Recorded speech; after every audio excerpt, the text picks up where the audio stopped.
We're really glad to have you here, Garth. This is such a pleasure to have you on our website. Thank you. It's nice to be because here. I told you this, well, it will be transcribed, but I think I'll just put the audio also because I want our readers to hear your voice directly in the microphone. So thank you for having us. Corentin.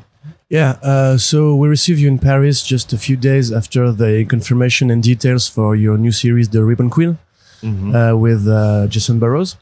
So can you tell us how this project came to be for you? Sure, it's an idea I've been thinking about for a very long time. Essentially, a horror story about a kind of ancient, almost elemental power that arises to avenge cruelty and brutality against women. It's something I thought about really in the last couple of years, against the background of obviously the Me Too movement, but also in the summer of 2020, the Black Lives Matter protests and the backlash against them in the US. So that very much forms the backdrop to the story. However, the actual storyline itself involves a young NYPD detective, a woman called Amy Sun, who finds that something has happened to a tactical unit within the NYPD, and something seems to be happening to the members of it one at a time. Now, what happened originally, as I say, this is an idea I've been thinking about for a very long time.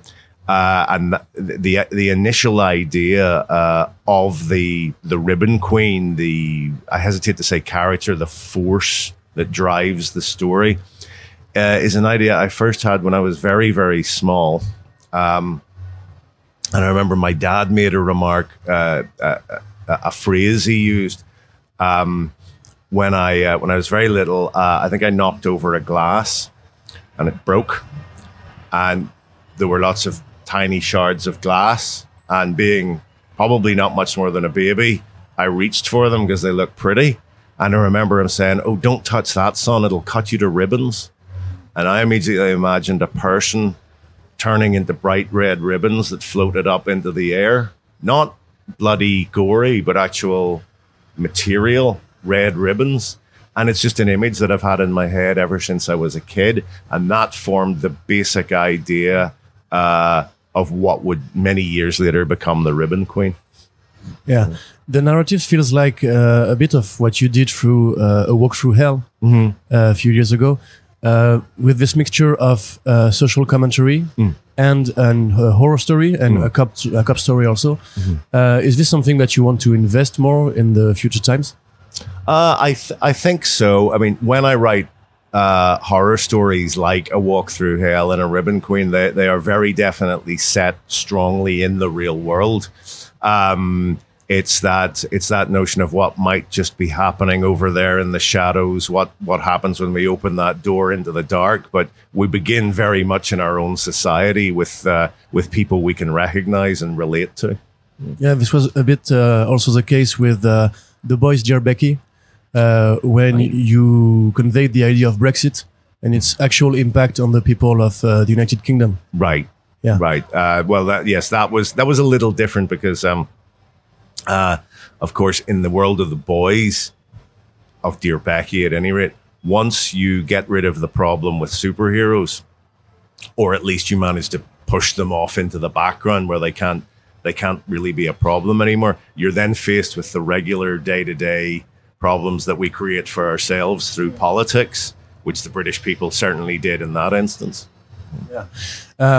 In that sense, do you feel like your view on The Boys has evolved after its popularity and the fact that it's popular because it also has superheroes, which you don't like? And I think I remember you saying if you did The Boys today, you would add a narrative through the look of social media. Yes. Yeah. Yes, I probably would. Although that's a world I generally don't like, but I do feel the need to comment upon it. I think that as we move further apart politically, further to the left, further to the right, I think social media really exacerbates those particular problems. In particular for the left has always had a bad habit of monopolizing the moral high ground, whereas the right, I think, has the far more practical approach of taking political power.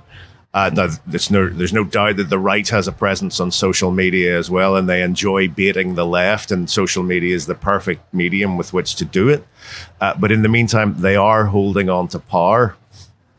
The left, to me, it seems the left seem to need to learn that lesson.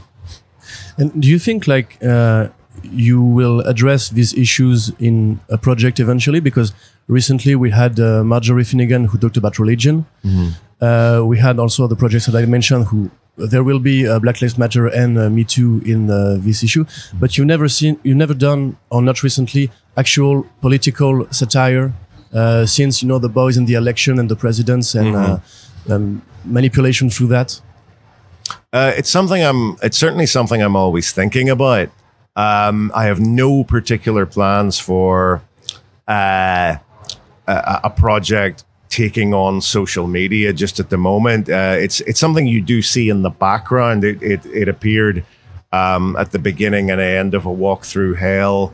There's elements of it in The Ribbon Queen. I should say that with both stories and with all the stories you're talking about, I do try to keep the political commentary in the background and focus mainly on the characters, because to me, that's how you get at the truth of any situation in life. You focus on people and their reactions to various situations. So the story comes first and the thematics are underneath. Story and character come first. Yeah. Okay. Do you think like you've said everything you had to say? I mean, we know you don't like superheroes. This is a really famous quote from you. But in The Boys, like, you cover Marvel, you cover DC, you cover everything you don't like about superheroes. Do you think like you will never do another story to satire this universe, because it has evolved since The Boys? If I was to revisit the world of The Boys, and I have no immediate plans to, what I might do rather than look at the superheroes is focus on the ordinary people and look at what might happen in their lives. You know, I always find Butcher an interesting character to write, and his wife Becky, Huey continuing to stumble through life. It might be interesting to look at the world of The Boys from the point of view of very, very ordinary people, where the superheroes are as far in the background as humanly possible, where there's something that happens on a TV screen or something that happens that someone reads about in the media, and perhaps the effect that they're having is not felt as immediately as it was in the original series. So I would probably be drawn to the ordinary people rather than superheroes. In the meantime, you're going back to 2000 AD and Rebellion. There's the Battle Action Project. That's right. Yep. Which is, I think, a tribute to the comics you were reading as a child. Yes, that's right. It's a revival of Battle Action, which itself was an amalgamation of two British comics, Battle and Action, which were merged in the late 70s and created, I think, one of the most important British comics of all time, an incredible array of talent. And together with 2000 AD, really the beginning of modern UK and US comics, because the pool of talent that contributed would many of them would then go on to US comics. And of course, we know what happened there in the 1980s, most obviously with Alan Moore, Brian Bolland, Dave Gibbons. Yourself also? Eventually. I was a good deal later. But I'm definitely of that tradition. And Battle Action really represents the point where all that started. So yes, it's last year's special was very successful. This year, I'm writing more stories, but we've also got some other writers. John Wagner, one of the original Battle creators, Torrin Grunbeck, Rob Williams, Dan Abnett, you know, real stalwarts of comic scripting at the moment, I think. And it's been great to see them take these old characters and see what they can do with them. Did you have any influence on the editorial choices? A bit. Myself and the editor, Oliver Pickles, consult on this stuff. When I set about starting to think about the second series, he and I talked a lot, and I said, well, I'd like to come back and do some of the characters I did before, but also maybe a new one. And when I say new, I mean a different revival, not a new character.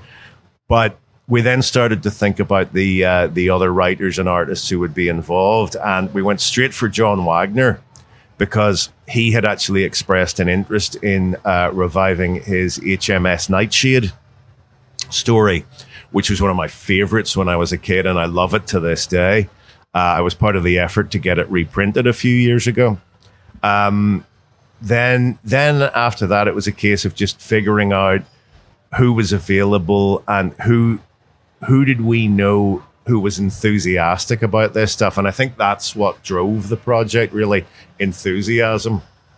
We wanted people who genuinely like this material. So we got Dan Abnett and Rob Williams, who grew up on the stuff the same way I did. We got Torrin Grunbeck, who's a friend of mine and who I happen to know is a huge fan of this kind of material. I mean, she's known for her Marvel superhero work, but this is her real passion. And so she's going to be taking over the Nina Petrova character, the Night Witch character, which I spun off from Johnny Red last year. So it's very much a question of finding people whose passion for this stuff runs deep. Yeah, it's funny because I discovered Johnny Red via what you did on the character with Keith Burns. And it kind of feels like you're doing a follow-up to that with Battle Action. Yes, very much so. And a spin-off in the same time. Yes. So what made you choose, especially Grunbeck? Because we're following her career since for a few years, and we're wondering what makes her so good at comics with action, especially. I think it's because I talked about her passion for this kind of material. Torrin she's like me in a way when it comes to this stuff. She sort of lives and breathes it. She's fascinated by World War II history. The effect of the war on her own country of Norway, I think, is something that intrigues her. She's part of a Norwegian group which is working to get a Spitfire back in the air, painted in colors of one of the Norwegian squadrons that flew with the RAF. So, and she volunteers at a local aviation museum. So this is meat and drink to her. You know, she loves it. And I've known her for a few years. And we've always talked about this kind of material. And when I revived Johnny Red and I spun Nina Petrova off from the main strip, she just seemed like the obvious choice. And when I said to her, all right, look, I want to do more of this, but I think I need someone else to write Nina. Would you go for it? She leapt at the chance. So again, passion. Yeah. Do you have other characters or wantings of spin-offs or continuations of these pool of characters from Battle Action? Yeah. I'm going to continue to write my own favorites: Johnny Red, Hellman, Dredger, Crazy Keller. I'm doing a new one, again, a new revival this year called of a character called, rather a story called Cooley's Gun. But I think at this point, I'm happy to let other writers come in and rediscover the old characters for themselves. If this new series, this 5-issue series, is a success, hopefully we can do more. And that'll be a case of contacting other writers and saying to people, all right, look, if you have an old favorite from those days, please tell us, and please let us know what your idea would be for, I don't know, Hookjaw, Kids Rule OK, The Sarge, name it, you know. So we've got just one question left. So I just wanted to ask, because you've been a prolific writer for years now, and you still are writing. We're writing about you and your new comic books like every month. how do you keep the flame with the writing of comic books? Why do you keep writing them? I think sheer enjoyment. I keep coming up with ideas, and I keep wondering. I keep asking the question, what happens next with this character? Where do they go? What happens when they meet this person? What happens when this thing happens to them and they're faced with this particular conflict? Ever since I was a kid reading stories, I've always wanted to know what happens next. And I think that's what drives me now. Just that desire to know what's coming around the corner for the character in the story. I still love it. I still love every minute of it. And whenever the artwork comes in and I see what the artist has done with my story, it's always the best part. It's a genuine joy. So you're never going to stop? I think I'll die with ideas unused.